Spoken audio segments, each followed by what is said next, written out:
Egaa har'a akkas jedheetan isin tajaajila. Mata dureen tajaajila koo guyyaarraa waaqayyo si wajjin jiraatii hin sodaatin jedha. Galanni waaqayyo gooftaadhaaf haa ta'u. Mata dureen kun wantoota gurguddaa lama nutti agarsiisa. Tokkoffaa irratti waaqayyo namaa wajjin jiraachuusaa yookaan namaa wajjin ta'uusaa gaafa ta'u, inni lammaffaan immoo waaqayyoon sodaachuu alatti wantoota biraa sodaachuu akka nuti hin qabneedha kan nutti agarsiisu. Egaa firoota koo namni biyya lafaa kana irratti wantoota baay'eedha kan inni sodaatu. Baay'een du'a sodaata. Kaan immoo nan salphadhaa laata jedhee kan sodaatu baay'eetu jira. Kaan seexana sodaata. Kaan immoo karaa namootaa hamminna adda addaa narra ga'aa jedhee kan namoota sodaatan baay'eetu jiru. Rakkina kan sodaatan baay'eetu jiru. Wantoota hamaa adda addaa biyya lafaa kana keessatti mul'atan kan sodaatan baay'eetu jiru. Har'a gaa sittan hima obboleessa koo, har'a sittan hima obboleettii koo, ati waaqayyoon qabdaa waan hamaa hin sodaatin. Wanta biyya lafaa kana keessatti ta'u hin sodaatin.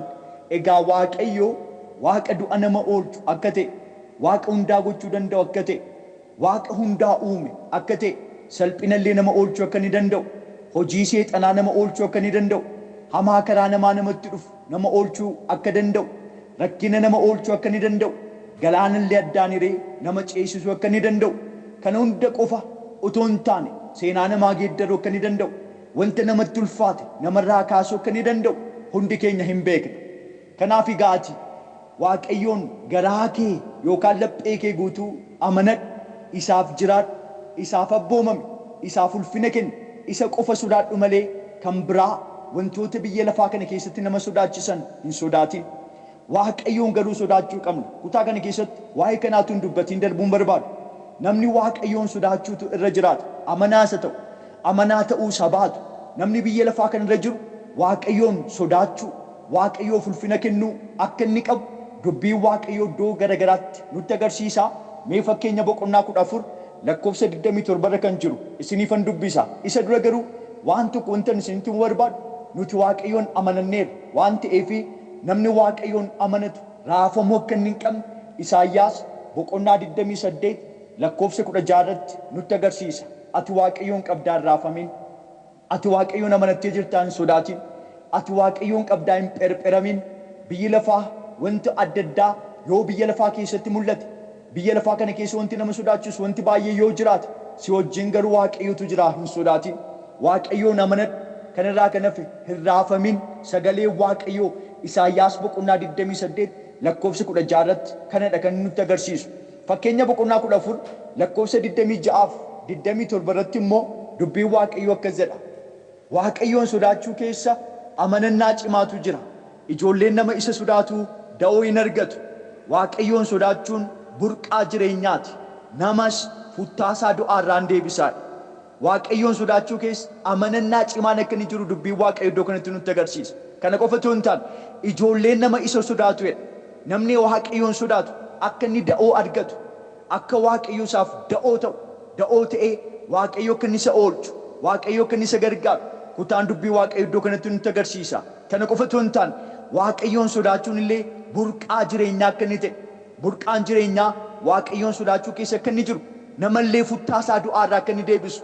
Maaltu waaqayyoon sodaachuun akka inni nama futtaasaa du'aarraa deebisuu danda'u sagalee waaqayyoo kutaa kana keessatti nutti agarsiisa. Kana qofa otoo hin taane boqonnaa 19 macaafuma fakkeenyaa kana lakkoofsa 23 irratti sagalee waaqayyoo akkas jedha. Waaqayyoon sodaachuun jireenyatti nama geessa. Namni sodaa waaqayyootiin guutame yaaddoo malee hin boqota. Wanti hamaanis isatti hin bu'e. Galanni waaqayyoodhaaf haa ta'u. Egaa firoota koo waaqayyoon sodaachuu akka nuti qabnu sagalee waaqayyoo iddoo kanatti nutti agarsiisa. Waaqayyoon sodaachuun jireenyatti nama geessaa. Namni jireenya barbaadu waaqayyoon sodaachuu akka inni qabu waaqayyoo karaa dubbii isaatii kutaa kana keessatti nutti agarsiisaa jira. Namni sodaa waaqayyootiin guutame yaaddoo malee boqotaa. Gaafa namni biraa yaaddoo, namni waaqayyoon sodaatu hin yaaddoo. Yaaddoo malee akka inni boqotu waaqayyoo gochuu akka inni danda'u kutaa kana keessatti sagalee waaqayyoo nutti agarsiisa. Wanti hamaanis isatti hin bu'e. Gaafatti waaqayyoon sodaatu wanti hamaan sitti hin dhiyaatu, wanti hamaan sitti bu'uu hin danda'u, kan biraatti inni bu'e sitti bu'uu hin danda'u, kan biraan inni rakkise si rakkisuu hin danda'u. Kanaaf waaqayyoon sodaachuu akka nuti qabnu sagalee waaqayyoo kutaa kana keessatti nutti agarsiisa. Faarsaa 103 lakkoofsa 10 kaaftanii hanga lakkoofsa 13 gaafa dhattanii dubbiftan immoo dubbiin sagalee waaqayyoo kutaa kana keessattis waaqayyoon sodaachuu akka nuti qabnu nutti agarsiisa. 10 irraa kaasee hanga 13tti kan jiru nan dubbisa. Akka jedha maqaa gooftaa Yesuusiin. Akka cubbuu keenyaatti nurratti hin hojjetu, akka yakka keenyaattis nutti hin deebisu. Bantiiwwan waaqaa lafarraa fagaachuun isaanii guddaa akka ta'e, gaarummaan waaqayyoos akkasuma warra isa sodaataniif guddaa jabaadha. Ba'i biiftuu lixa biiftuutii akka fagaatu innis irra daddarbaa keenya nutti hin fageessa. Abbaan ijoollee isaatiif akka garaa laafu, waaqayyoos akkasuma warra isa sodaataniif garaa hin laafaadha. Abbaan ijoollee isaatiif akka garaa laafu, waaqayyoos akkasuma warra isa sodaataniif garaa hin laafaadha. Waaqayyoon sodaachuu akka qabnu, gaafa nuti waaqayyoon sodaannu, waaqayyo akka inni garaa nuuf laafu kutaan kun illee ifa godhee nutti agarsiisa. Kanaaf iddoo biraatti immoo lakkoofsi 11 bakka sila isinii dubbise warra isa sodaataniif waaqayyo gaarummaan isaa guddaa jabaa akka inni ta'e sagalee waaqayyo iddoo kana keessatti nutti agarsiisa. Egaa firoota koo wanta biyya lafaa kana keessatti ta'u yookaan wanta biyya lafaa kana keessatti mul'atu sodaachuu akka hin qabne, waaqayyo nu wajjin waan jiruuf, waaqayyo kana hundumaa nu oolchuu akka inni danda'u, waaqayyo nu gargaaruu akka inni danda'u kutaan sagalee waaqayyo iddoo garagaraatti waan nutti agarsiisuuf darbee waan muraasa kutaa sagalee waaqayyo keessaa isinitti agarsiisaa waan hin deemuufi. Kanaaf egaa firoota koo sodaachuu hin qabnu. Hin sodaatinaa, waaqayyo isinii wajjin jira. Bakka isin jirtanitti, bakka isin hojjettanitti, biyya ormaa keessatti, biyya lafaa keessatti, mana isin jiraattan hundumaa keessatti waaqayyo isinii wajjin jira. Hin sodaatinaa. Namoota isinii wajjin jiran hin sodaatinaa. Namoota isin hojjechiifatan hin sodaatinaa. Kana qofa otoo hin taane gaafa baatan gaafa galtan hin sodaatinaa. Waaqayyo isinii wajjin jira. Sagalee waaqayyo iddoo garagaraatti nutti agarsiisa. Mee kutaa dubbii waaqayyo keessaa iddoo baay'eetti kana nutti agarsiisa. Haa ta'u garuu muraasa ergin dubbadhe booda gara dhumaatti walitti qabeetan yaada isaa guduunfeetan isinitti himuudhaaf nan yaala. Mee Isaayyaas isa jalqabaa boqonnaa 41 lakkoofsa 10 kaasee hanga 14tti dubbiseetan yaada kutaa kana keessa jiru walii wajjin ilaalla. Jalqaba irratti kanan dubbadhaa, itti fufee kutaa iddoo biraa keessaa darbee darbeetan dubbachaa deema. Mee Isaayyaas boqonnaa 41 lakkoofsa 10 kaasee hanga lakkoofsa 14tti kan jiru ilaaluu dandeessu. Mee nan dubbisa 10 kaasee hanga 14tti. Maqaa gooftaa Yesuusiin akkas jedha.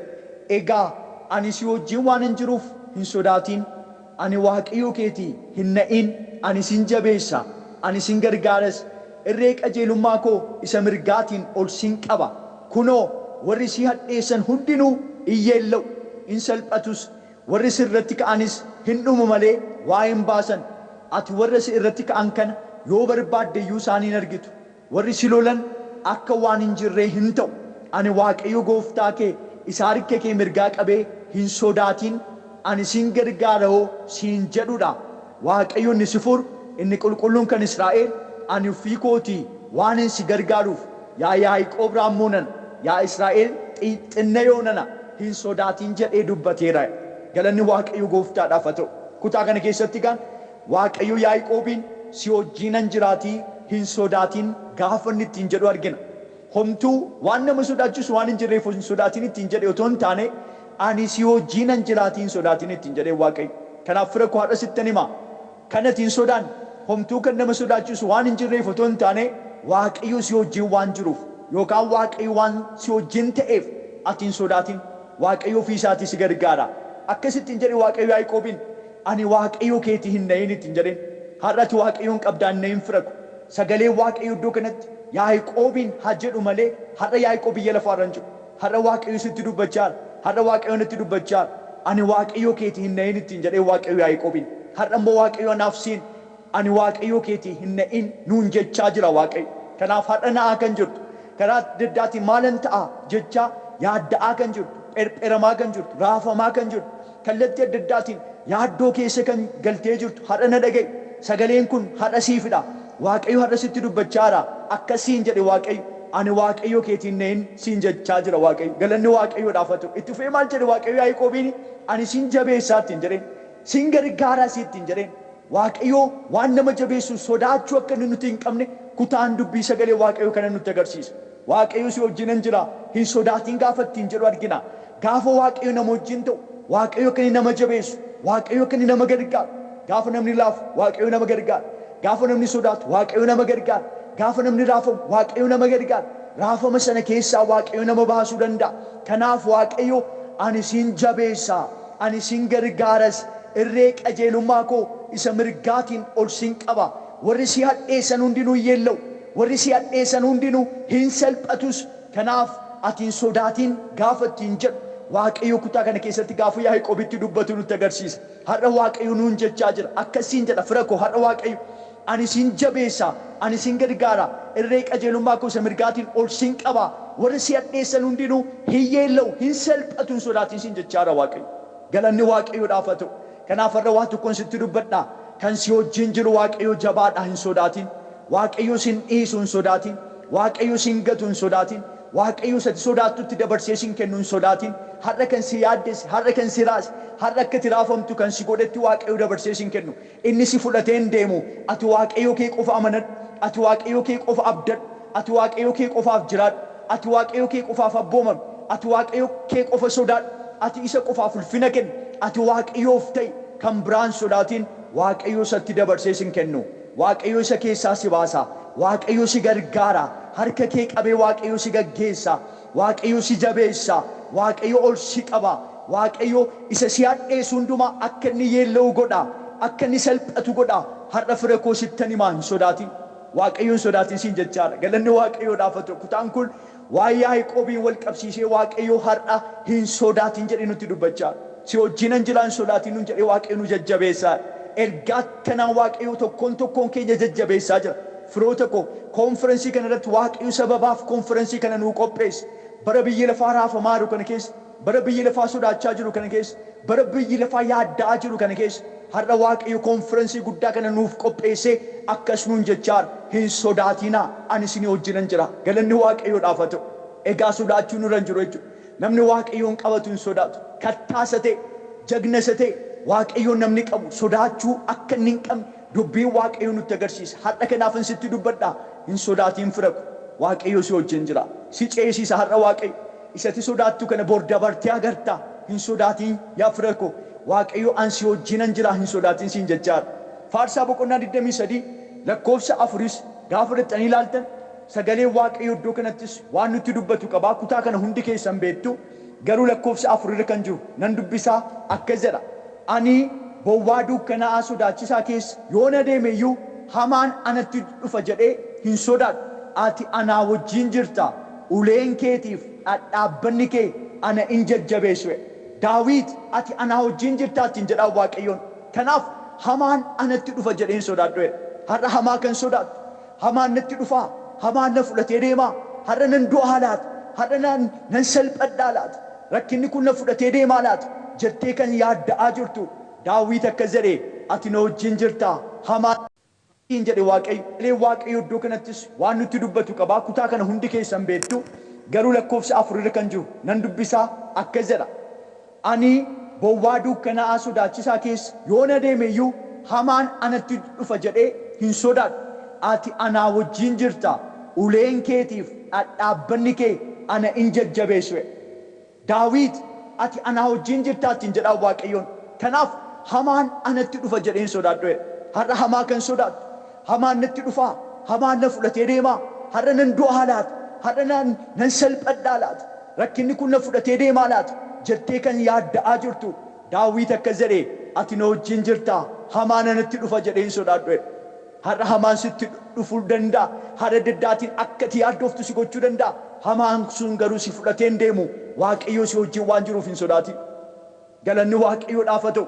Kutaa kana keessatti bowwaa dukkanaa sodaachisaa keessa yoo na deeme iyyuu hamaan anatti dhufa jedhee hin sodaadhu. Ati anaa wajjin jirta. Uleen keetiif dhaabbanni kee anan jajjabeessu. Uleen waaqayyo si jajjabeessa. Dhaabbanni waaqayyo si jajjabeessa. Waaqayyo si wajjin waan jiruuf hamaan sitti dhiyaachuu hin danda'u. Hamaan sitti bu'uu hin danda'u. Kanaaf fira koo sittan himaa. Waaqayyoon abdadhuuti waaqayyo kee wajjin jiraadhu. Waaqayyo si wajjin jira si oolchuudhaaf. Kanaaf hamaan sitti dhiyaachuu hin danda'u. Faarsaa boqonnaa 46 lakkoofsa 1 kaaftanii hanga 3tti gaafa dhaqxanii ilaaltan faarfannaa ilmaan Qooraayidha. Kutaan kuni egaa iddoo kanatti immoo maal jedhaa? Waaqayyootti nuyi kooluu hin gallaa'e. Inni humna keenya. Inni rakkina keessatti gargaaraa ta'uun isaa beekameera. Kanaafis lafti yoo diddiiramte iyyuu tulloonni surgufamanii galaana walakkaa yoo buufaman iyyuu nu hin sodaan. Bishaanonni isaa huursanii yoo homochaan iyyuu tulloonnis raafamuu isaaniitiin yoo roqoman iyyuu Waaqayyo gooftaan maccaa nu wajjin jira. Waaqayyo inni kan Yaaqoob da'oo keenya gaafa isaan jedhan ilmaan Qooraahi kutaa kana keessatti nutti agarsiisa. Egaa Waaqayyootti nuyi kooluun galla jedhaniidha kan isaan dubbatan. Inni humna keenya, inni rakkina keessatti gargaaraa ta'uun isaa beekameera. Har'a rakkina keessatti kan nama gargaaru Waaqayyoodha. Gargaaraa ta'uun isaa beekameera jedhanii gaafa isaan dubbatan ilmaan Qooraahi kutaa kana keessatti nutti agarsiisa. Isatti kooluu gallaa inni humna keenyadha jedhanii gaafa isaan dubbatan kutaan kun nutti agarsiisa. Kanaafis lafti yoo diddiiramte iyyuu tulloonni surgufamanii galaana walakkaa yoo buufaman iyyuu nuyi maal hin goonu hin sodaan. Wanti barbaade yoo ta'e hin sodaan. Kana qofa miti. Kanaafis lafti yoo diddiiramte iyyuu jedhanii gaafa isaan dubbatan kutaa kana keessatti nutti agarsiisa. Tulloonni surgufamanii galaana walakkaa yoo buufaman iyyuu nuyi hin sodaan. Maaliifidha nuyi hin sodaannu jedhanii kan isaan dubbatan Waaqayyo gooftaan maccaa nu wajjin jira. Waaqayyo inni kan Yaaqoob da'oo keenya jedhanii gaafa isaan iddoo kana keessatti dubbatan sagalee Waaqayyo nutti agarsiisa. Har'a fira koo sittan himaa Waaqni Yaaqoob, Waaqni Abrahaam, Waaqni Yisaaq har'a nuuf Waaqayyo da'oo keenyadha. Har'a Waaqayyo nu wajjin jira. Nu oolchuudhaaf Waaqayyo nu wajjin jira. Galaanonni yoo raafaman, tulluuwwan yoo dadayya'anii waan barbaade yoo biyya lafaa kana irratti dhalate, waan barbaade biyya lafaa kana irratti yoo ta'e kan biraatti inni dhufe har'a nutti dhufuu hin danda'u. Waaqayyo nu wajjin waan jiruuf kanaaf hin sodaatinaa. Sagaleen Waaqayyo kana nutti agarsiisa. Seera keessa deebii boqonnaa 20 lakkoofsa 1 kaaftanii hanga lakkoofsa 4ttis gaafa dubbiftan iddoo kanattis Waaqayyo namaa wajjin ta'uusaa hin dubbata. Kana qofa otoo hin taane sodaachuu akka nuti hin qabne sagaleen Waaqayyo iddoo kanattis nutti agarsiisa.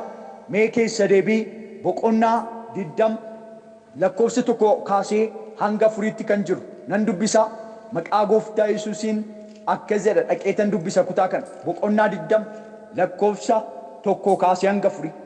Waaqayyo gooftaan kee inni biyya Gibxii ol si baase si wajjin waan jiruuf ati diina keetti duuluudhaaf baatee fardeenii fi konkolaattota loltuu kan kee caalaa guddatus yeroo argitu isaan hin sodaatin. Bakkee lolaa sanatti yeroo dhiyaattanis lubichi gara fuula duraatti ba'ee loltuu keessanitti haa dubbatu. Inni yommus yaa namoota Israa'el dhagaa isin har'a diinota keessanii wajjin wal loluudhaaf dhiyaattaniittu. Egaa isaan duratti lapheen laafinaa, hin sodaatinaa, hin rommiinaa, hin na'iinaas. Inni isin oolchuudhaaf isin dura adeemee diinota keessan lolu Waaqayyo gooftaa keessan haa jedhu. Kana booddee warri hojii gaggeessan immoo jiraan isin keessaa namni mana haaraa ijaaree eebbisiifatee ittiin galiin jira. Inni lola keessatti du'ee namni kan biraa akka eebbisiifatee ittiin galletti gara mana isaatti hin deebi'u jedheetu kutaan kun itti fufa. Egaa maal jedha kutaan kun wantoota baay'ee dubbata. Loltuu warra kaanii warra isin loluudhaaf dhufan baay'ina isaanii ilaaltanii kan keessan immoo ilaaltanii hin na'iinaa jedheetu kutaa kana keessatti dubbata. Hin sodaatinaa, hin na'iinaa, hin rommiinaa, lapheen laafinaa jedheetu dubbata. Waaqayyo akka isaaniif lolu, Waaqayyo akka isaan gargaaru, Waaqayyo isaanii wajjin akka inni ta'e gara duulaatti Waaqayyo qofa amanatanii akka isaan ba'an Waaqayyo kutaa kana keessatti kan itti agarsiisu. Egaa walumaa galatti firoota koo Waaqayyoon amanachaa gara duulaatti gaafa nuti deemnu akka nuti Waaqayyoon abdannee gara duulaatti deemuu qabnu kutaan kun nutti agarsiisa. Waaqayyo immoo namaa wajjin ta'e akka inni nama oolchu. Warra isa amanatan, warra Waaqayyoon abdatanii ba'an Waaqayyo akka isaan gargaaru. Waaqayyo wajjin ta'e akka inni isaan oolchu, akka inni isaan injifachiisu, akka inni isaan lolchisiisee Waaqayyo akka isaan mo'atan akka inni godhu kutaan kun nutti agarsiisa. Egaa kutaa kana keessattis Waaqayyo namaa wajjin ta'uusaa nummoo sodaachuu akka nuti hin qabne, sabni isaa sodaachuu akka inni hin qabne kutaan kunis hin dubbata. Uumama boqonnaa 15 lakkoofsa 1 kaaftanii gaafa fudhattanii dubbiftan waa'ee kanaa wajjin kan wal qabatu hin argitu. Kutaa kana yeroo baay'ee hin dubbifama, hin dhageessu. Lakkoofsa 1 kaasee akka jedhee dubbata. Kun erga ta'e booddee Waaqayyo mul'ata keessa gara Abrahaam dhufee, yaa Abrahaam hin sodaatin, ani gaachana keeti, gatiin kee baay'ee guddaan ta'a jedheen. Abrahaam garuu yaa Waaqayyo gooftaa, utuu ani dhala dhabee jiru maal anaaf kennuuf jirta? Namni mana koo dhaalus Eli'aazaar nama Damaasqoo kana jedhe. Abrahaam ammas kunoo ati dhala anaaf hin laanne, hojjetaan mana kootii ana dhaaluuf jira jedhe. yommus dubbii waaqayyoo gara isaa dhufee namichi kun sin dhaalu ilma ofii keetii dhalchitutu si dhaala jedheen Abrahaamiin alatti gadi baasees gara bantiiwwan waaqaa ol ilaali urjoota si lakkaa'uu dandeesse lakkaa'i jedheen kana booddee immoo sanyiin kees akkasuma in ta'attiin jedheenidha. Galanni waaqayyoo gooftaadhaaf haa ta'u. Abrahaam waan sodaatu qaba. Abrahaam nama ormatu na dhaala jedheedha kan inni sodaatu. Kan biraatu na dhaala jedhee sodaata. Elaazaar nama Damaasqootu na dhaala jedhee sodaata. Waaqayyo garuu inni sin dhaalu hin sodaatin gaafa ittiin jedhu kutaan kun nutti agarsiisa. Har'allee kan sodaachaa jirtan, kan biraan na dhaalaa jettanii kan sodaattan, kallattii adda addaatiin maalan ta'a jettanii kan sodaachaa jirtan, inni sin sodaattan sun isin hin dhaalu. Akkuma Waaqayyo Abrahaamiin gargaara, isinin illee Waaqayyo sin gargaara. Hin sodaatina. Galanni Waaqayyoodhaaf haa ta'u. Kutaa lama dubbadheetan yaada kana walitti qabuudhaaf nan yaala. Abboota Firdii boqonnaa 6 lakkoofsa 12 kaaftanii hanga 16 dubbisuu dandeessu. Mee nan dubbisa kutaa kana boqonnaa 6 lakkoofsa 12 kaasee sagalee Waaqayyoo akka jedhee dubbata. Ergamaan Waaqayyoo sun Geediyoonitti mul'atee yaa loltuu jagna nana Waaqayyoo si wajjin jira jedheen. Geediyoon immoo deebisee fi yaa gooftaa koo Waaqayyo nu wajjin utuu jiraate maaliif wanti kun hundinuu nutti dhufare? Hojiin isaanii dinqisiisaan inni abboonni keenya Waaqayyootu ittiin biyya Gibxii nu baase jedhanii nutti himaa turan meerree amma garuu Waaqayyo nu gatee harka warra Miidiyaanitti dabarsee nu kenne jedheen. Waaqayyoos Geediyoonitti dhiyaatee ati humna qabdu kanaan dhaqi Israa'elin harka warra Miidiyaan jalaa akka baaftuuf ani si ergeera jedhe. Geediyoon immoo yaa gooftaa koo attamittan Israa'elin oolcharee qomoon koo sanyii Minaasee keessaa qomoo xinnoodha. Ani mana abbaa kootiittis quxisuudha jedheen. Kana irratti Waaqayyo deebisee fi ani si wajjin waanan jiruuf akka nama tokko rukututti warra Miidiyaan in rukutta jedheen. Galanni Waaqayyo gooftaadhaaf haa ta'u. Waaqayyo xinnaadhaanis hojjechuu itti beeka. Ani si wajjinan jiraattin jedhee Waaqayyo Geediyooniin. Geediyoon sodaateetu iddoo biraa dhokateetu akka inni midhaan isaa dha'aa jiru sagaleen Waaqayyo kutaa kana keessatti dubbata. Sodaatee Waaqayyo garuu nama sodaatiin loltuu jagna kana nanattiin jedhee akka inni itti dubbate kutaan sagalee Waaqayyo kutaa kana keessatti nutti agarsiisa. Har'allee kan sodaachaa jirtan, har'allee kan yaaddaa jirtan, har'allee kan phirphiramaa jirtan, sodaachuurraa kan ka'e dhokattanii kan jirtan har'a Waaqayyo isinitti fayyadamuu barbaada. Akkuma Geediyoonitti fayyadame. Isinitti fayyadamee Waaqayyo hidhaa saba keessanii hiikuu barbaada. Isinitti fayyadamee Waaqayyo saba keessan bilisa baasuu barbaada. Waaqayyo isinitti fayyadamee biyya keessan bilisa baasuu barbaada. Waaqayyo har'a Geediyooniin akkasittiin jedheen loltuu jagna nana Waaqayyo si wajjin jiraattin jedheen ergamaa Waaqayyo gara isaa dhaqee Waaqayyo isaan si wajjinan jira jedhee itti dubbate. Kutaa kana keessatti Waaqayyo wajjin ta'ee akka inni Waaqayyo Geediyooniin gargaaree saba sana diina isaanii harkaa akka Waaqayyo karaa Geediyoon baase kutaan kun nutti agarsiisa. Har'a isinitti hima Waaqayyo isinii wajjin ta'ee wanta guddaa gochuu danda'a. Hidhaa hiikuu danda'a. Seenaa geeddaruu danda'a. Waanjoo cabsuu danda'a. Ani xinnaadha kan jettan, humna hin qabu kan jettan, har'a Waaqayyo isinii wajjin waan jiruuf Waaqayyo isin gargaaree akka isin kana gootan Waaqayyo waan godhuuf hin sodaatina. Galanni Waaqayyoodhaaf haa ta'u. Waaqayyoon qofa malee kan biraa sodaachuu akka hin qabne sagaleen Waaqayyo nutti agarsiisa. Seenaa biraa isa lammaffaa boqonnaa 20 lakkoofsa 1 kaasee kan jiru ergin dubbisee booda qabxiiwwan jiru walittan qabaa. Boqonnaa 20 lakkoofsa 1 kaasee akka jedhi dubbata sagaleen Waaqayyo. Seenaa biraa isa lammaffaa boqonnaa 20 lakkoofsa 1 kaasee kutaa kana waa'ee Yooshaafeex dubbata. Yeroo baay'ee lallabamtaniittu akka jedhi dubbata. Lakkoofsa 1 kaasee nan dubbisa maqaa gooftaa Yesuusin akka jedha. Kana booddee Mo'aabonnii fi Amoononni akkasumas Me'uunota keessaa namoonni muraasni Yooshaafeexin loluuf hin ba'an. Yommus jarreen tokko dhufanii kunoo loltoonni baay'een galaana gamaa biyya Edoomiisitti dhufaa jiru. Isaan amma Hazeemii sitti dhufaa jiru. Isaan amma Hazeezoon Tamaariin isa Engeedii jedhamu ga'aniiru jedhanii Yooshaafeexitti himan. Kana irratti Yooshaafeex mootichi sodaatee Waaqayyoon kadhachuudhaaf murtoo hin godhe. Akkasumas guutummaa biyya Yihuudaa keessatti soomiin akka ta'u in labsiise. Namoonni Yihuudaa Waaqayyo akka isaan gargaaruuf isa kadhachuudhaaf mandaroota biyya Yihuudaa hundumaa keessaa walitti hin qabaman. Yommus Yooshaafeex walga'ii namoota Yihuudaa fi namoota Yerusaalem gidduu mana qulqullummaa bira oobdii isa haaraa keessa dhaabatee sagalee isaa ol fudhatee yaa waaqayyo gooftaa abboota keenyaa ati waaqayyo isa waaqarra jiraattu mitiire ati mootummaa saba lafarraa hundumaa irratti gooftummaa qabda humniif aangoon harka kee keessa jiru namni siin mormuu danda'u siin jiru yaa waaqayyo keenyaa ati warra biyya kana keessa turan saba kee saba Israa'el duraa ariitee baaftee sanyiin Abrahaam michuu keetii bara baraan akka keessa jiraataniif biyyicha hin kennineere isaan biyyicha keessa jiraatanii achitti ulfina maqaa keetiif mana qulqullummaa ijaaranii wanti hamaan yookiis billaan firdiin yookiis dha'ichi yookiis beelli yommuu nutti dhufu mana qulqullummaa isa ulfinni maqaa kee keessa jiru kan duratti fuula kee dura dhaabbannee iyyinee girraa keenya sitti ni mannaa ati immoo nuuf hin dhageessaa nu oolchitas jedhan amma immoo namoonni Amooniif Mo'aab akkasumas warri tulluu Se'eer warri ati sabni Israa'el biyya Gibxi keessaa yommuu ba'an biyya isaanii akka hin rukunne dhowwinaan rukutuu dhiisanii irraa goranii darban amma dhufuutti jiru kunoo isaan amma qooda kanaa biyya isa ati dhaala akka godhannuuf nuuf kennite keessaa nu ari'uuf jedhu yaa waaqayyo keenyaa ati isaanitti hin faradduure nuyi waraana danuu isa nuyi nu rukutuuf jedhu kana loluuf humna hin qabnu waan goonus hin beeknu garuu gargaarsaaf gara kee ni ilaalla jedhee galanni waaqayyoodhaaf haa ta'u Yooshaafex mootiidha mootii ta'ee garuu sodaateetu gara waaqayyootti akka inni iyyaa jiru kutaan kun kutaan dubbii sagalee waaqayyo kanaa nutti agarsiisa egaa hin iyyee gara waaqayyootti iyyee waaqayyoon kadhate warri Yihuudootaas iddoo garagaraatti sassaabamanii fuula waaqayyoo duratti argamanii gara waaqayyootti gaafa isaan iyyan kutaan sagalee waaqayyo kanaa nutti agarsiisa